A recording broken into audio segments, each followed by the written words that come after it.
When I was just starting out with passive income and digital nomad stuff, I definitely didn't really spend money, and I was trying not to spend money. I was like, I can do it all myself. Like I have tons of time, right? But now that also I have a full-time job currently, a lot I can spend, right? So maybe less time, but more capital. So it's to me, it's like evaluating which one you have more. Do you have more time or do you have more capital? And also how much time are you focusing on stuff that you think you could automate because it doesn't require your expertise, right?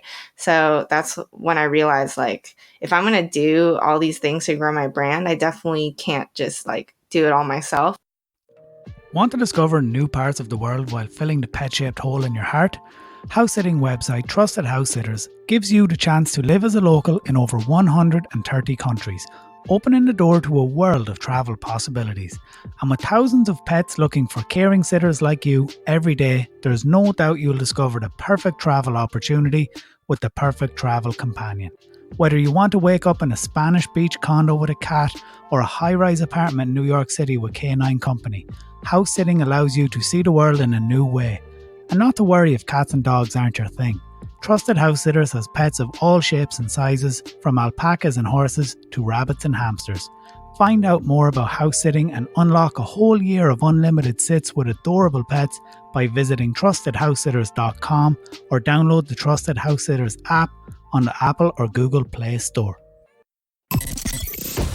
Welcome to the Digital Nomad Cafe podcast, the show where we discuss what it takes to create a sustainable long-term online business in today's fast-moving environment. We talk with industry experts and freelancers alike to find out what it takes to build and manage a location-independent business.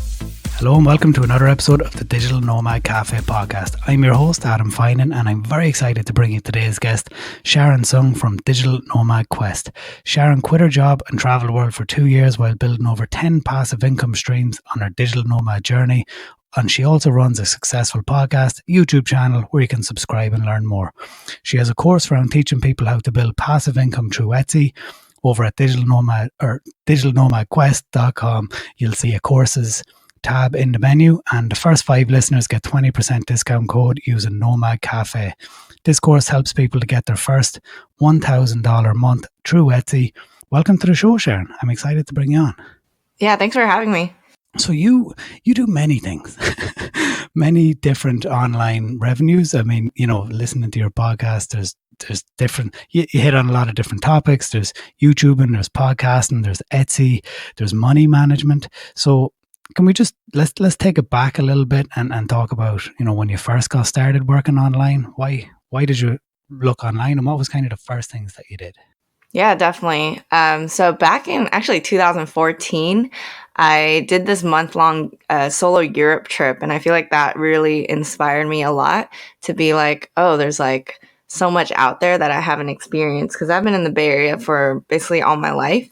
And I was like, okay, I kind of need to make this more of a reality, to have the freedom to kind of travel when I want to. So I feel like that made me start studying a bunch of blogs, resources, and like books and stuff like that.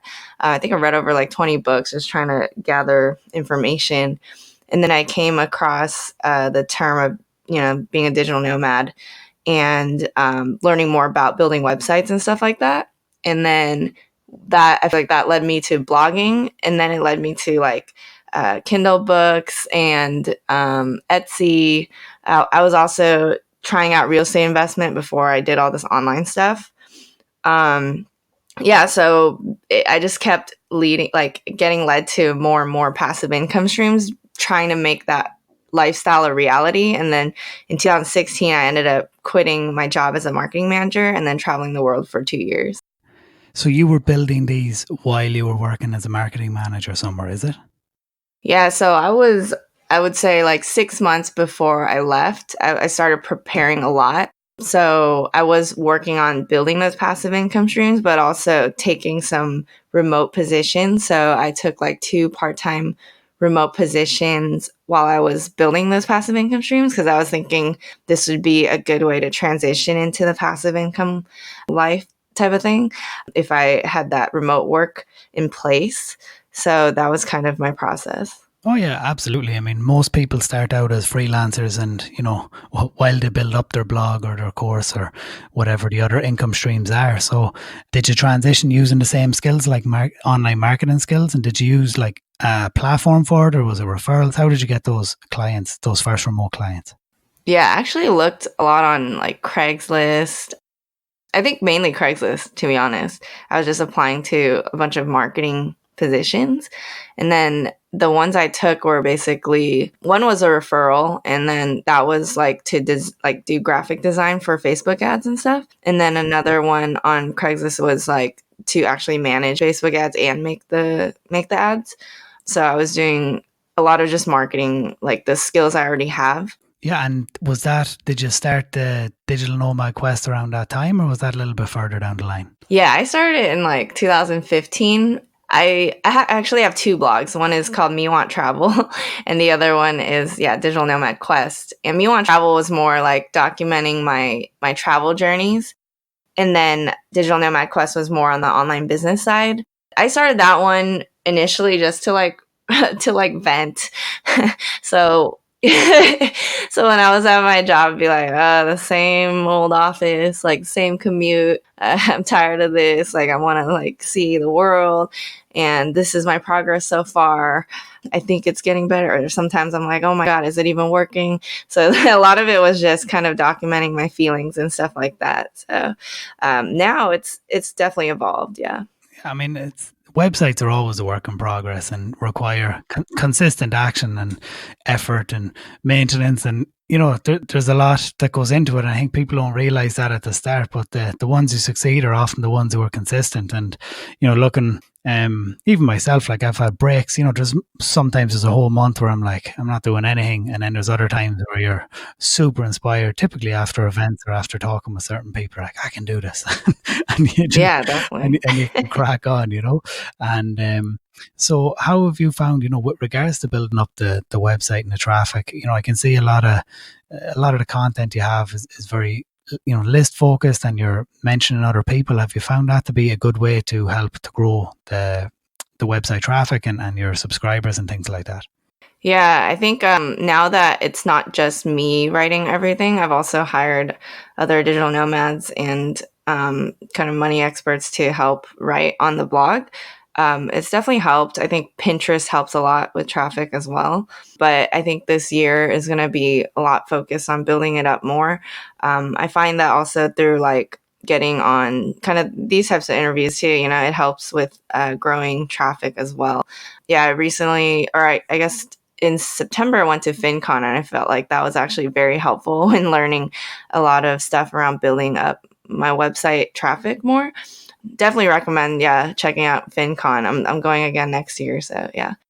And where's that? I think next year it's going to be in Long Beach, maybe. Yeah, Long Beach in California. But also, so it's far away from Ireland. Yeah, that's true. Yeah, but it's a great place to meet other, online business people. I think it's pretty worth it. But also, I teamed up with my friend who blogs like full time. He's a digital nomad, pretty much, and he makes a full time income from his blog. So we made we're making a course right now on it's called Blog Launch Profit. So we're still in the works of it, but it's been like a year. We've been working on it for a long time. So yeah, he's like a huge SEO expert for sure. If you want to check him out, yeah. Sorry. No, that's cool. Like, yeah, I mean, often collaborations are really powerful ways to leverage. I mean, you have an audience through YouTube and through your podcast and through your website, and he has his own audience, like you're saying, and he's making a living online. So it's a joint venture on a project and do it together. Take some of the pressure off, but it also helps to, I mean, it just helps. It's a good idea, is get out there and push it out to both audiences and see how you get on. So can we talk a little bit about Etsy? Like, why I always imagined Etsy was physical gifts. So I believe you can do digital downloads on it, and that's where you kind of carved a little niche for yourself. So, and also you help people to, build digital downloads. You coach them on how they can do it, and then they can get to their first $1,000 a month online passive through Etsy. So how did you get started with Etsy? Yeah, definitely. So in I think 2015 or 2016, I don't know. I don't even remember how I like came across it. It might have just been an idea I came up with. I was like, oh, you can sell digital downloads on it. I enjoy graphic design. I should design some Photoshop templates and stuff like that. So I sell Photoshop templates and Microsoft Word templates on my Etsy shop. And yeah, I've been able to grow my passive income streams. And then now I teach people how to do that on through my course. And it's pretty like set it and forget it because, they host all the digital files. So whenever people purchase it, it just automatically transfers to them, right? So it's very easy. There is some, customer support maintenance type of thing when people have questions and stuff, but other than that it's really easy. So Yeah, I use because I'm not a graphic designer, so I use I often use Canva, but I buy templates from a place called creativemarket.com, and people make revenue from that in a similar fashion. There's certain people and they have templates, and like you're saying, the graphic designer, so that's you or somebody similar who's got a similar skill set, and they make all these graphics, and then you can download them either in Photoshop file or in like you make a copy of a master Canva file, and they charge like $40 for the templates. It could be Instagram stories templates, YouTube's template, whatever. Like they have, everything, Pinterest, all that stuff, and you download it, and and like it makes people like me who ain't super hot at graphics not look so bad. Yeah, it's nice. I actually do sell on Creative Market too, because you can, if you have those digital files, you can do both, right? Etsy and Creative Market, and that's a good source of income for me too. So it's something definitely like worth looking into, even if you're not a graphic designer, because for example, if you had knowledge around like real estate investment or something, and you knew how to analyze deals well, maybe you can sell like a spreadsheet of like a template, right? Like people can put in their numbers and then benefit from that template. So, it's kind of whatever knowledge you have, you could put that into guides and stuff like that. So that's the beautiful thing. Like it's not limited to graphic design. Yeah, for sure. Anything that saves people time and, they're willing to pay. Like I said, some of the stuff is 20, 40 quid, but that person only made it once and they might sell hundreds of them and it's quite evergreen, Yeah. Mm-hmm. All my templates, I always go there, because I go into Canva, and the Canva ones are okay sometimes, but they're not great. You go on Creative Market, you're like, oh, this is it. Yeah. Just copy this, Mm-hmm. slide my photos in, change the font, done, and Yeah.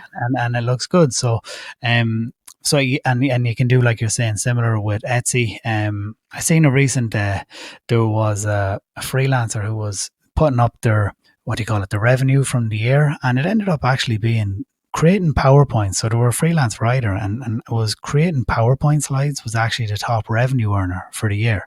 So like designing and making nice PowerPoint slides for people and writing a copy on them, which was quite surprising for them because they'd written like a couple of hundred blog posts. But when they analyzed all of the revenue that they'd made, it was actually PowerPoint presentations that was a top earner for them. So it was like, oh, that was a bit of an eye opener there, wasn't it? That's pretty cool. That's like very creative. I think there's so many passive income opportunities now to take advantage of, for sure. Absolutely. And I see, do you find going out to these events and stuff to be hugely beneficial? I believe you interviewed Pat Flynn on your podcast, who's like, everybody knows Pat Flynn, smartpassiveincome.com. Did you meet him or go to one of his events? Is that how you came across him? So in 2014 or something, maybe 14, I went to the Traffic and Conversion Summit, and that was actually for work. So where I was still working full-time as a marketing manager again. I was helping with the booth, basically, and then I knew that he was speaking. He had a podcast, like, seminar or something.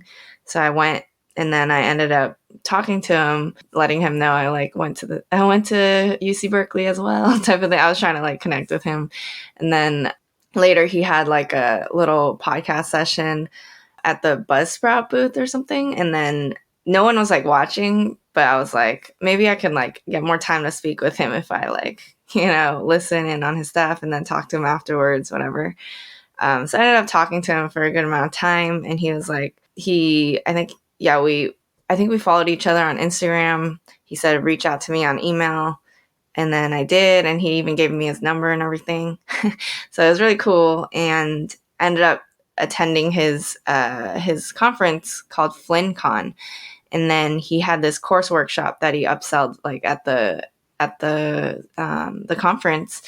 Ended up going to that, which was, I had never spent like that much money on like this type of stuff, but I spent like $4,000 or no, $3,000 for the course workshop, which normally it's $4,000, but because I went with my boyfriend, we both paid $3,000. So yeah, that like I think like the more you do these in-person meetups, the more you can like network with established professionals. You can meet other like-minded people. Like it's so helpful. So that's what I'm doing more this year, and like next year, that's what I'm planning to do, because I feel like it really helps, like those connections. Of course, yeah. I mean, it helps you to level up, doesn't it? Because I mean, all the other people who were there did the same thing. You know, they all paid to be there. They're all there for the same reasons. They want to grow their business, they want to grow their followings, they want to learn. You know, they've got that growth mindset, and because of that, you know, you're in a good room, you know, a room full of people who are kind of on the same wavelength as you, and you can all connect, like you said, and maybe you can go on their podcast, they can come on your podcast, you can share ideas, maybe you can joint venture, you could be an affiliate for their promotions. There's lots of different things that can come out of it.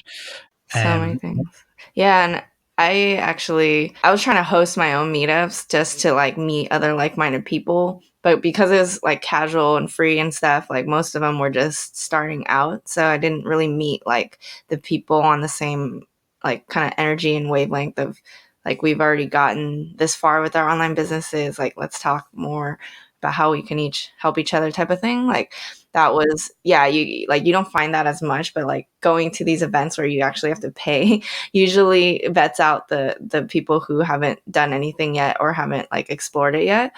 So it really helps to like meet these people who are on a similar wavelength. Yeah, of course, because I guess, you know, nothing against it, but like they're just, you know, they're at a different level. You know what I mean? In terms of like they're still at the beginner phase, and you know, when you're looking for more intermediate coaching and connections, then you know that's what you're looking for at that time. You know, you're not looking like what's a team and what's a plugin.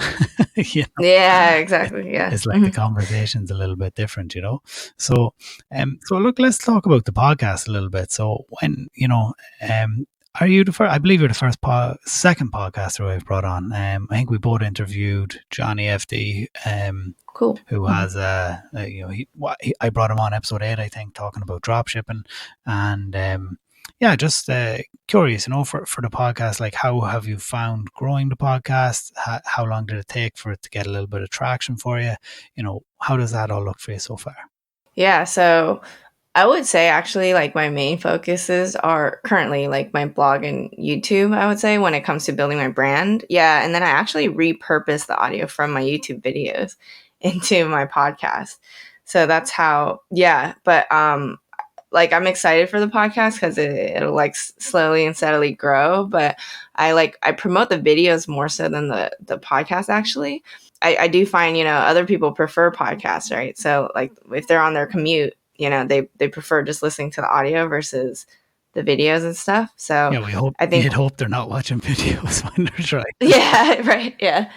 Yeah, exactly. So so I think I realize both like are really important, and I find for me like growing traffic is really like the guest collabs and stuff really help, like interviewing each other on each other's podcasts or getting on other people's podcasts. That has really helped with my listen count, because like mentioned before, like on my social and stuff, I promote more the videos, but like to get listens on the podcast, it's better to, like Pat Flynn says it too in his like seminars and stuff, that like if you're trying to get listens on your podcast, it's like better to get on other people's podcasts, because those people have like an audience of podcast listeners, right? It's harder to convert people. Yeah, it's harder to convert people on social media who like might not even listen to podcasts, or they've already heard of you usually, like if they follow your stuff and see your like your social media posts. So it's like if you're trying to get new listeners, you want to get on other people's podcasts and promote like your own podcast basically. Yeah, of course. And I mean, it's funny, I guess, when you're starting out, it's hard to get guests, but then further down the line, now everybody who's launching a book is emailing me. Nice. Congrats. No, I mean, I don't know. You have to be like, I'm selective. I don't just bring everybody on if they're not aligned with the listenership, the audience, and the vision. Some people are just trying to sell a course that's, let's just say, I don't necessarily approve of, so I wouldn't bring them on. Yeah, that makes sense. Definitely makes sense. But no, but it's curious because you're saying the video being the focus and YouTube being the focus. It is the second biggest search engine in the world if you're not including like Baidu. But like, so how have you found that? Like with regards to YouTube, does it take you long? Because I know people find it weird doing video. Even I don't do video podcasts. Not that I don't mind being on video, but it's just not something I've focused on. I don't know how to edit video and stuff like that. So when you're making these videos for your YouTube channel, does it take a lot of time then in terms of like editing the video, uploading it, adding all the information? Is it very time consuming, or how does that look? Yeah, it's not too bad actually because I hire editors and stuff. So you could do the same if you want to do YouTube. And I personally chose YouTube because I used to YouTube actually for music. I don't know if like I've told you before or anything, but I've seen it somewhere. I think it might be in your Facebook group. Yeah, you used to do YouTube and play music. I don't know, were you playing music or teaching people music? But I've seen something about it, yeah. Okay, yeah. So I used to I still am like super passionate about music and stuff, but like I used to make music videos. Like I would sing and play, instruments and stuff. And I like even since high school, like I used to like sing to my little webcam and things. And then I think that one grew to like 7,000 subscribers. And then I made another YouTube channel to like rebrand my artist name or whatever. And then that one grew to like almost 10,000 subscribers. And then it's just like I'm used to it. So I was thinking I might as well choose YouTube because I've already had a ton of experience with it before. So yeah, so even while I was nomading, like when I was in Korea, I met up with a producer. We filmed like a music video there too, stuff like that. Yeah. Awesome, yeah. So you're like putting it out there, a real creative, like both music, podcast, videos, doing your art, like making your design templates and selling it. So you're definitely of the creative type. Yeah, I mean, I feel like my passion is like creating. So like that can be businesses or it can be like music and art and all that stuff. So it spans a variety of things. Yeah, I haven't touched music in a while, which kind of sucks, but that's what the whole financial freedom thing is for, right? To open my life to be able to design my life the way I want to. So like in the future, definitely come back to music and create stuff like that. But anyway, back to, YouTube and stuff. That's kind of why I chose it. And that's why even with my interview with Pat, he was like, I suggest you do YouTube actually, because he was like, whatever you choose, like those three mediums, like pick one first, like master it, then see if you want to like expand to other ones. But he was saying, because he would follow my music stuff and be like, oh, this is cool, whatever. And he said, like, since you have experience in that, you should try to do that. So then I started doing that, and I used to be uncomfortable with my talking voice and stuff, so I never spoke in any of my music videos. But then, yeah, I started opening myself up more and just like speaking on these videos. It's not too difficult. It's kind of the same as like speaking on a podcast, right? It's just that you show your face. So that, and then if you hire out editors, it doesn't take too long. So. Yeah, of course. And I guess you've mentioned now, that you've got writers helping with the blog and you would work with editors for the videos. So, when it comes to hiring help, at what point did you realize that you needed it? And, how have you found hiring and managing virtual teams? Yeah. So when I was just starting out with passive income and digital nomad stuff, I definitely didn't really spend money, and I was trying not to spend money. I was like, I can do it all myself. Like I have tons of time, right? But now that also I have a full-time job currently, because I came back to the Bay Area for several reasons, took a job for several reasons, decided it was the right move for me right now. I have like a lot I can spend, right? So maybe less time, but more capital. So to me, it's like evaluating which one you have more. Do you have more time or do you have more capital? And also how much time are you focusing on stuff that you think you could automate because it doesn't require your expertise expertise, right? So that's when I realized, like, if I'm going to do all these things to grow my brand, I definitely can't just like do it all myself, even though I technically could, but I don't have like the time for it. And if I have all this capital, I should use it on my business. So that's when I like, especially when I like took a full-time job and like all that stuff, I like decided to use that money to like put back into the business, which is, I would say that's like the benefit of taking a job versus like just going full time onto entrepreneurship, starting from zero. So it kind of, it depends what your situation is, but that's when I decided to hire out. And I hire out like on Upwork and stuff. So I prefer that platform. My boyfriend prefers like onlinejobs.ph. So I think both of them are good platforms. Yeah, it's funny. I've become a big fan of Fiverr lately. I used to hate it, right? But now the new graphics suit for the podcast was Fiverr. The guy who I found who edits my he was on Upwork, but the intros and stuff was done on Fiverr. Yeah, like I use Fiverr for a lot of different things. It's a lot different than it used to be. You know, I feel like it's a lot better, and like everything else, it's what was I using it for recently as well? Web scraping, like, getting lists of websites that we're looking to pitch for link building for SEO. Like, it was just got a guy who's a developer who can scrape thousands of websites for you based on your metrics, find you the emails, verify them. It's like that would have taken me forever. Even a virtual assistant, it would have taken him 100 odd hours, and he does it in a day because he's a developer and he knows what he's doing. And that's awesome. What's different about it is it's gig only. Whereas when you're on Upwork, you have to outline what you want, you have to interview for it, you have to screen for it. And yes, I hired some good people on Upwork. My virtual assistant, Kirst, she's from Upwork as well. So like, I have a mix, and we have a guy who manages a partner in an e-commerce business with a friend in Australia, and our team for that is all off onlinejobs.ph. So it's like finger in all of the different places, But I definitely like the gig economy on Fiverr is very simple. It's like, this is a gig, it's got X amount of reviews, this is exactly what you get. And it's actually something I've thought about, maybe even as an income stream for myself, to like sell a little bit of something on there, just to add another notch to the revenue streams, Yeah, I actually tried Fiverr because I was all about experimenting with new ones. So I was like, all right, let me try Fiverr, where I use my custom templates. They can choose like one of them, and then I'll just plop in their information and stuff onto the templates. It totally worked. Yeah. So it was making money. I just decided I wanted to focus on other things, but like, it totally works. And I love Fiverr as well. And like the way I use Upwork too is like definitely on a more contract basis versus like hourly. Yeah, absolutely, of course.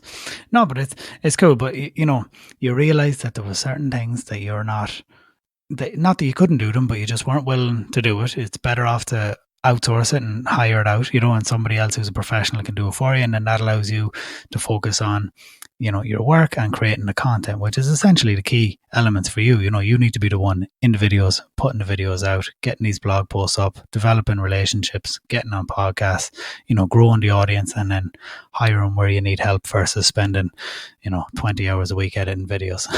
Yeah, definitely. Focus on that 20%. Yeah. Absolutely. I'm 100% on board with you. Like, even, my podcast, I have an editor. He's surprised. I went on Upwork and I found a guy who lives an hour down the road. How funny was that? Like, Oh, yeah. That's awesome. So, and he edits, he is an NFL podcast or something, and he's a podcast editor on Upwork, but he lives an hour away from me. So of all the people in the world, I ended up finding somebody an hour down the road, and we've a great relationship. I'm actually going to bring him on for an episode just to talk about that, because that's his freelance gig. I think he works for eBay, and then he works remotely for eBay, and then edits podcasts on Upwork as his like side hustle, and he does quite well. Like, you have to plan ahead and book ahead, because otherwise he's like, I'm only doing so many this month, so are you recording or not? Because somebody else is getting them if you're not. Yeah, for sure. So he's doing well. So now, looking forward for 2020. So what's ahead for yourself and for Digital Nomad Quest? And I know you mentioned you're doing a joint venture, and you also have your travel blog. So there's a number of different things going on there, as well as your YouTube channel. So what's next for you? Yeah. So, well, Me Want Travel, I don't like post too much on that anymore, but I'm definitely all about building Digital Nomad Quest through my podcast, Digital Nomad Quest podcast with Sharon Tseung, and like my YouTube, which is just my full name, and then my blog, Digital Nomad Quest.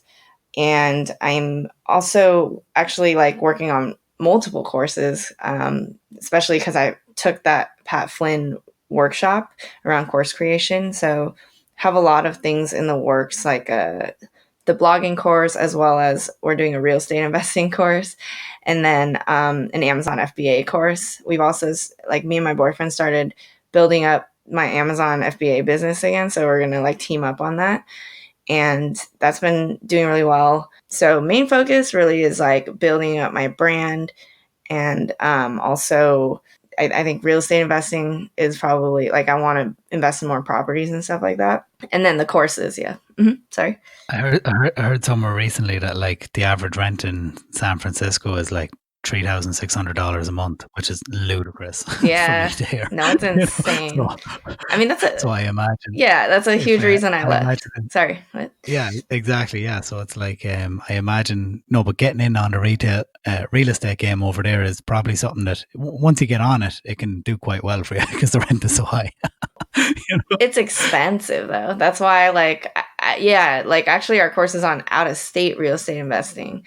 Yeah. So yeah, because like the Bay Area is like ridiculous, where it's actually hard to positively cash flow through rents. So I imagine. Yeah. I mean, and look, it's a lot of money tied up. So like you're saying, focusing on some digital products, you got a bit of Amazon FBA, which is a physical product business. And then also looking at real estate, which is a real long ball play. So I always imagine like a chessboard, and you just put your finger behind a couple of pawns and you're just like sliding, you're just moving a couple of pieces up, forward at the same time. So, look, it's been an absolute pleasure to have you on, Sharon. Where can people find you online if they were looking for you? Yeah. So you can find me on DigitalNomadQuest.com. You can go to my podcast, Digital Nomad Quest Podcast with Sharon Tseung. And then my YouTube is Sharon Tseung, my full name. And you can also find me on social media through my full name, Sharon Tseung. Amazing. I'll make sure to link to everything in the show notes. Thank you to all the listeners for tuning in. Make sure to head over and subscribe on Spotify and iTunes. And if you're take a photo where you're listening in from, tag us on Instagram, Digital Nomad Cafe Podcast. I get tagged from all over the world. It's actually brilliant. This tag, when people tag you on Instagram, and they could be anywhere and everywhere. It's absolutely fascinating to see. So thank you to everybody who does it. And thank you to Sharon for joining us today. Awesome. Thanks so much. Thank you for listening to the Digital Nomad Cafe Podcast. Head over to the website to access the resources and links mentioned in today's episode at DigitalNomadCafe.com.